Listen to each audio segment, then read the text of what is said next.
من أمام قصر البرلينالة أو البرلينالة بالاست بنرحب بحضراتكم معانا ورسالة جديدة تغطية شاملة لفعاليات مهرجان برلين السينمائي الدولي في دورته السادسة والستين حصريا على نايل سينما وقناة تانية.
بنحيي حضراتكم من قاعة سينماكس السينمائية حيث تم عرض فيلم هيل سيزر أو يحيى القيصر للنقاد والصحفيين. هذا الفيلم هو فيلم افتتاح مهرجان برلين السينمائي الدولي في دورته السادسة والستين. الفيلم إنتاج بريطاني أمريكي مشترك، مدة عرضه 109 دقيقة، تأليفه وإخراجه للأخوين جون وإيثان كون. أما البطولة فلنخبة من كبار النجوم، من أبطال الفيلم جورج كلوني، تيلدا سوينتون، سكارليت جوهانسون، جوش برولين ونجوم آخرين. An army of technicians and actors and top-notch artistic people are working hard to bring to the screen our biggest release of the year. Hail Caesar is a prestige picture with one of the biggest stars in the world, Baird Whitlock. A truth we could see if we had, but if we had faith. Cut. Mr. Mannix. What's up? The director can't find Baird Whitlock. Somebody slipped it under my door. We have your movie star. Gather $100,000 and await instructions. Who are we? The future. تدور أحداث فيلم هيل سيزر أو يحيى القيصر في إطار كوميدي في أحد استوديوهات هوليوود الكبرى في فترة الخمسينيات. بعد هذا الفيلم سيتم عقد المؤتمر الصحفي لنجوم الفيلم، وبيسبق هذا الفوتوكول للنجوم. Bless me, Father, for I have sinned. How long since your last confession, my son? 27 hours. It's really too often. You're not that bad. Here at Capitol Pictures, as you know, millions of people look to us for information and uplift and, yes, entertainment. And we're going to give it to them. And action! للمرة الثانية تفتتح الدورة السادسة والستون لمهرجان برلين السينمائي الدولي يوم 11 فبراير بفيلم من تأليف وإخراج الأخوين إيثان وجويل كون. الفيلم هو هيل سيزر الذي يشارك أيضاً في المسابقة الدولية مع 18 فيلم آخر من 14 دولة. كان المهرجان قد أنتج سنة 2010 فيلم ترو جريت للشقيقين كون وهو من لون الويسترن. أما فيلم هيل سيزر فهو كوميديا تدور أحداثها في أحد استوديوهات هوليوود الكبرى في فترة الخمسينيات، ويصور الفيلم تكليف أحد المسؤولين في الاستوديو بالبحث عن أحد الممثلين الذي اختفى أثناء تصوير فيلم من الأفلام مما يعطل استكمال تصويره. الفيلم الذي يعرض في الأسواق الأمريكية بدءاً من 5 فبراير من بطولة نخبة من النجوم منهم جورج كلوني، جوش برولين، فرانسيس ماكدورماند، تشانينغ تاتم وتيلدا سوينتون.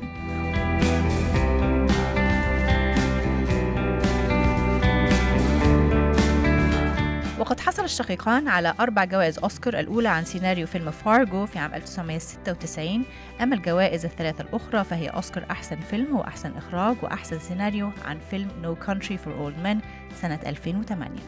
ولا يكتفي جول وإيثن كوين بكتابة سيناريوهات أفلامهما، بل إنهما يكتبان أحياناً سيناريوهات أفلام مخرجين آخرين، وأحدثها فيلم بريدج اوف سبايز من إخراج ستيفن سبيلبرغ، وهو السيناريو الذي رشح عنه الشهر الماضي للأوسكار. Something important has come up. We got a Soviet spy. But there's a wrinkle. They got our spy pilot. Or the head full of classified information.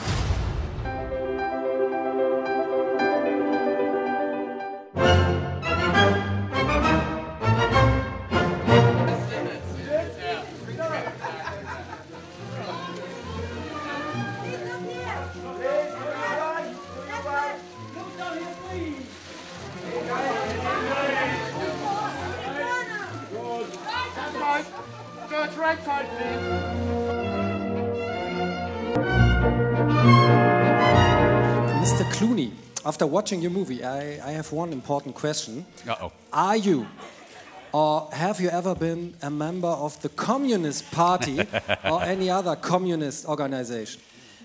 I refuse to answer that on the grounds of my Fifth Amendment. And have you no shame, sir? Really, at long last, have you no shame? I do like that, you know, I've done now 4 films with these guys, and every time they send me a script, you know, they say you're going to play a knucklehead, and I'm always sort of willing to do it, but I didn't really know I was going to be this stupid in a film, and every time they send me a new script, I remember they sent me Burn After Reading, and they said, we wrote this part with you in mind, and he's like the biggest jackass who's got a sex toy in the basement, and I'm like, what's wrong with you people? And then they say, okay, now we got one. You're a willing imbecile who falls in with a bunch of writers who happen to be communists. So I have greatly enjoyed how much fun they make of me along the way. Can we say Yes? that the same sense of humor that you have and you share with the directors makes your movie such a big success? Huh? Because Man, that was success. That was a long way to get to that question. Yeah. I literally was an ingenue when that question started. Listen, I will say this. If I said anything nice about the Coen brothers, I was drunk at the time. Okay. I mean it. I will. Let's put a question, and I think it's important because you got a bunch of actors up here who are working with these boys. Channing, when you got a call from the Coen brothers say you want to do the movie, how did you respond? I first poured turkey meatballs all over my shoes and did a little dance because I was so happy. No, you say yes. You don't even read it. You just say, I couldn't email fast enough back that I wanted to do the film. So, you know, I think every actor up here probably did the same thing. Alden, what did you do? Me? Yeah. Did you audition for it? Yeah, I auditioned for it. Yeah, that's different. Yeah.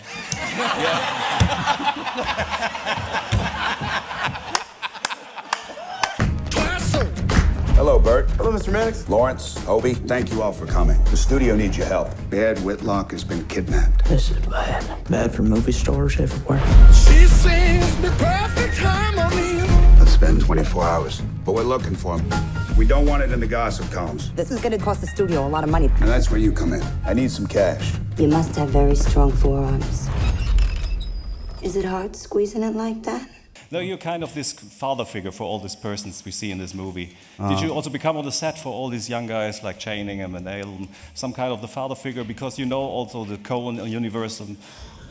Well, I've always personally been the brat, so to actually turn this around and play a father figure, I think was a lot of fun. You know, with them, with their characters, I think maybe except for No Country, I don't see myself as these characters, you know, but they seem to see something that is fun once you construct it that seems to work. So, yeah, I was surprised they hired me for something like this, but it was fun playing it. The most thing was the most fun to slap George. Was that the most fun, slapping me? Oh, always, yes.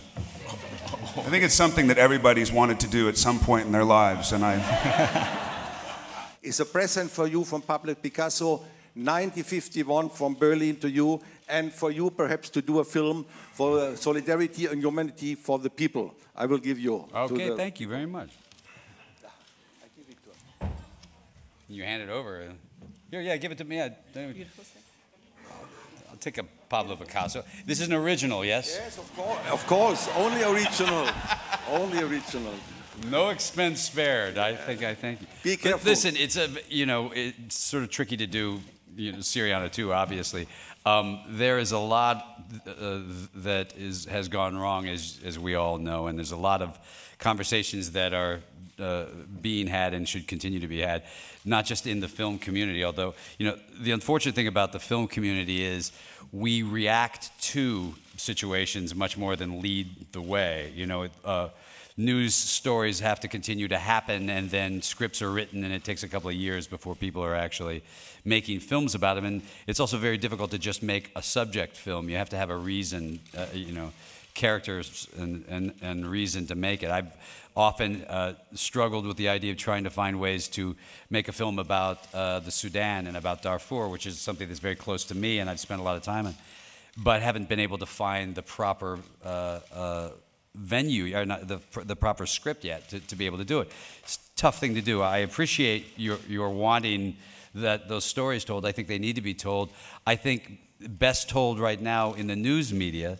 I think it's not told enough. Certainly in our country, it's not told enough and not talked about enough. It is unfortunately a political period in our country, so we're not talking about a lot of things that are going on around the world. But I do believe that, in fact, I'm having a meeting with Angela Merkel tomorrow to talk about and ask, what messages and what things we can do, and are the things that we can help with. But those are all the immediate things. But obviously, the news organizations need to be as responsible. And then hopefully it would be very nice, and I agree with you, if we could find a way to tell those stories in film, but they're not, it's hard to find a good script for anything, and you don't want to do it badly. A truth we could see if we had, but if we had faith, cut. لسه معاكم وتغطية يومية شاملة لفعاليات مهرجان برلين السينمائي الدولي في دورته 66.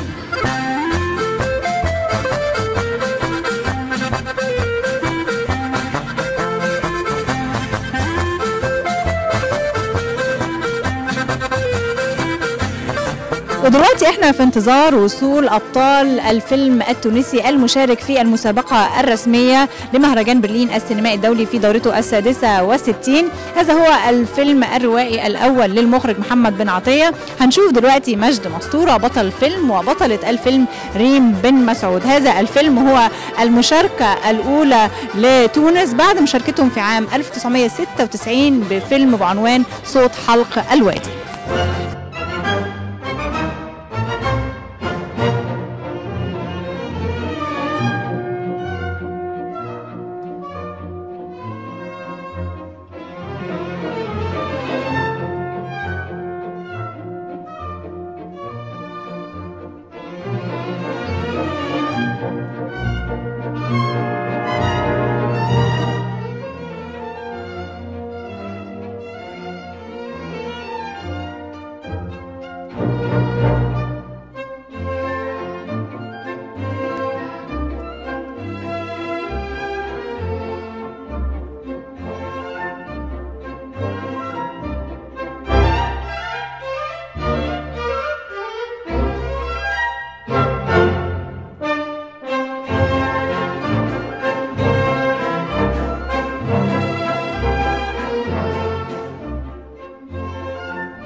هو شرف كبير لتونس و للعالم العربي الكل. ان شاء الله كان عجبكم الفيلم نكونوا في برلين اللي هي في الكومبيتيشن اوفيسيال في برلين. توقعتي مشاركة الفيلم في المسابقة الرسمية؟ لا الحقيقة لا ما توقعناش مشاركة الفيلم. في تونس محمد بن عطية من المخرجين الكبار في تونس، هو صغير في العمر اما اعماله كبيرة تحدث عليه وخذت برشا جوائز. دونك امنا بالبروجي من الاول كنا نعرفوا اللي هو فيلم باهي باش نتعاملوا مع انسان باهي وممثلين كان الكرو باهي على الاخر. اما ما توقعناش انه نكونوا في برلين، توقعنا نمشوا مهرجانات واحده اخرى صغيره. وكي جانا الخبر انه الفيلم نحبك هادي في مهرجان برلين. كيف تم اختيارك للفيلم؟ لدور في الفيلم؟ كيف تم اختياري للفيلم؟ انا شاركت قبل في فيلم رجال اعماري، دونك المنتجه دورة بوشوشه تعرفني شويه، كان عندي دور صغير في فيلم رجال اعماري اسمه الربيع برانتون تونيزيان، الربيع التونسي. وهي كي قرأت السيناريو قالت نشوف ريم مع الدور هذايا.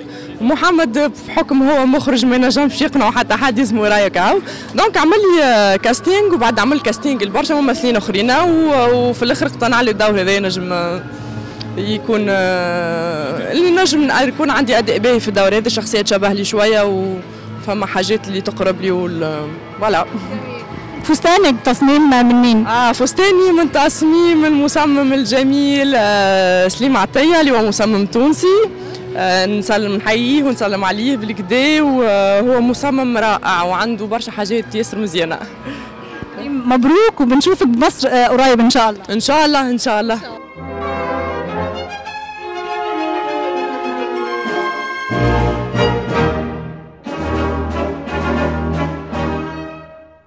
نجم أسطورة، ألف مبروك على دورك كتير حلو. إلى أي مدى بيتطابق شخصيتك مع شخصية هادي بالفيلم؟ بعد برشا على بعضنا أنا وهادي، ولو فما ممكن حاجات نتقاطعوا فيها في حياتنا، أنه ممكن الخيارات نحبوا نعملوها في حياتنا كل شيء، لكن في طبيعتي في حياتي اليومية وكل شيء مختلفة جدا جدا، مانيش قريب لهادي. هل واجهت صعوبة أن أنت تتقمص شخصية هادي؟ ملو كان فما صعوبة، صوتي ديجا لقيت مشكله مع محمد خاطر صوتي عالي كيف نحكي انا، ومعناتها ومعبر وسوسيال، معناتها شخص اجتماعي اكثر برشا من هادي ونحكي مع العباد وكل شيء، مانيش منغلق كيما هادي وكل شيء. دونك لقيت صعوبه من الاول في الجسد نتاعي، في حركاتي، في مشيتي، في غزرتي، في كلامي وكل شيء، لقيت مشكله، لكن بالخدمه كل شيء بالخدمه وصلنا اللي وصلنا ليه، وان شاء الله يعجب العباد. نجم أسطورة مبروك. يبارك فيك عايشك.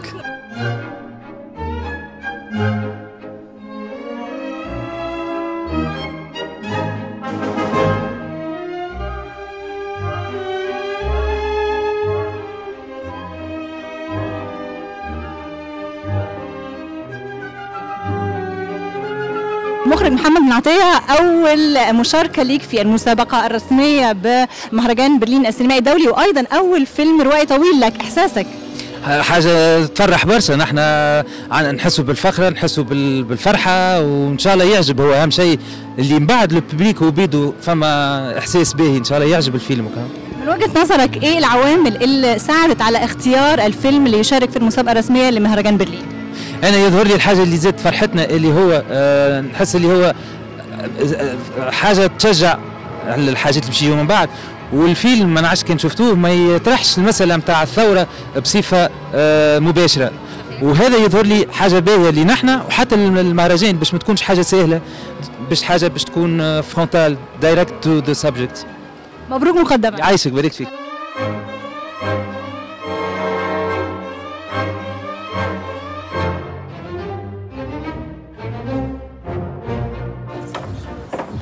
هيدي هبت النوار. وين نفيسة ما خلطتشها؟ وين عيط البنت؟ اقرب تعي يا فيسة. وين النوار؟ فيسة يسرى. النوار اجا انت من هنا، وسيلة اقرب لي زيادة. اجا. اسمع البنات وينهم البنات؟ اجا من قدام. نغمة واطية كما قلت لكم هادي.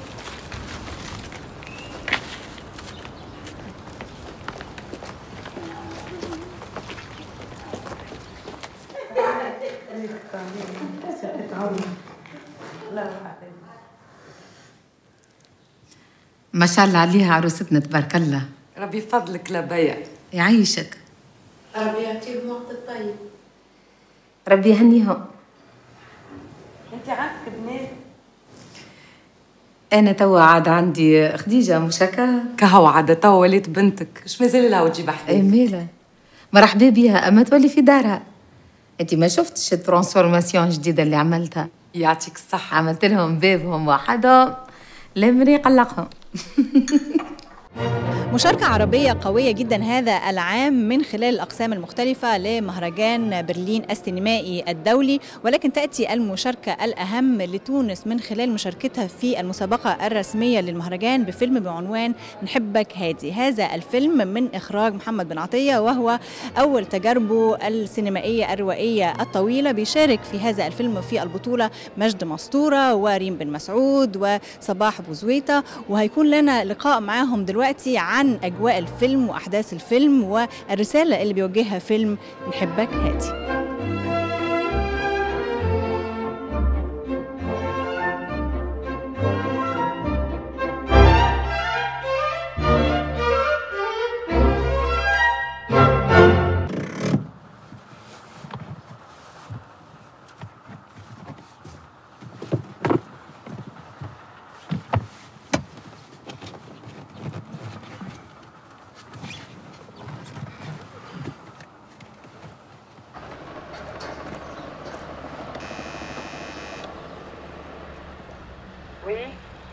عسلامة، هادي براق كوميرسيال. هادي براق كوميرسيال بيجو. نجم ربي قبل ريسبونسابل اشا. انت عندك رونديفو؟ لا. عارفة فما واحد جاي مدار بيجو، انا ما نعرف بيع ولا يقد لك راه. ماشي اوكي. وي. وي. انت عندك كتالوج ولا بروشوره؟ اي. باهي حطي الكارت فيزيت نتاعك في وسطهم، وعاد يوم تحت الباب، كان هكا تنكلموك. مخرج الفيلم التونسي المشارك في المسابقة الرسمية لمهرجان برلين السينمائي الدولي في دورته السادسة والستين، المخرج محمد بن عطية. مبروك وأهلا بيك معنا. عايشك، ما بارك فيك، عايشك. نحن فرحانين برشا بالمسابقة هذه. 5 أفلام قصيرة، وده أول فيلم ليك، فيلم روائي طويل لك. ازاي وصلت لبرلين وكيف كان استقبالك لخبر مشاركة الفيلم في المسابقة الرسمية؟ الحساسية وكل الرياكشن تكون قريبة للصحيح، معناتها ما تعديناش على حاجات كما مثال كت في العينين ولا حاجات نتاع ميك اب، قعدنا في الحاجة الصحيحة اللي هو كان متأثر برشا، خاطر فما حاجات يمكن فيه هو اللي حركت له شوية المواجع، اما ما كنت لنا نحن باش نقربوا لك الحقيقة هذيك. فنانة صباح بوزويطة، أهلا بيكي. أهلا وسهلا. كوالدة هادي بالفيلم، شخصية مسيطرة تبدو في البداية متحكمة ديكتاتورية، ولكن بعد مشهد الماستر سين في تقريبا قبل النهاية بنحس بمدى ضعفها تجاه ابنها. الشخصية اللي قمت بها عندها كورب، عندها خط يتصاعد وانا ما نقولش ينزل، معناها يمكن فما اللي يقرأ انها كانت الام قويه يعني في خط تصاعدي وبعدها وقفت. ريم بن مسعود بطلة فيلم نحبك هادي، الفيلم التونسي المشارك في المسابقة الرسمية. التقينا على الريد كاربت وبيسعدنا جدا ان احنا نلتقي بيكي دلوقتي في بيرسونال انترفيو. بعد ما حضرتي الفيلم العرض العالمي الاول للفيلم في من خلال مهرجان برلين، احساسك كان ايه بالفيلم والجمهور تقبل الفيلم نحبك هادي ازاي؟ انا قمت نبكي، فرطت من البكاء كما تقولوا انتم. اي كان احساس جميل برشا، على خاطر كان اول مره تشوفي الفيلم؟ انا كان اول مره نشوف الفيلم. مجد مسطورة بطل فيلم نحبك هادي، اهلا بيك معنا على شاشه التلفزيون المصري. وبيك عايشك. التمثيل ما كانش حاجه سهله بالكل، وحب عودنا 14 مره يظل المشهد، وكانت فيه برشا خدمه، خاطر حاجه حساسه أول شيء. عدد كبير جدا من نجوم السينما العالمية بيحرصوا ان هم يشاركوا في فعاليات مهرجان برلين السينمائي الدولي، من خلال الافلام، من خلال الندوات، من خلال المشاركة اليومية في أنشطة المهرجان. كونوا معانا وتغطية يومية شاملة على نايل سينما وقناة تانية على التلفزيون المصري.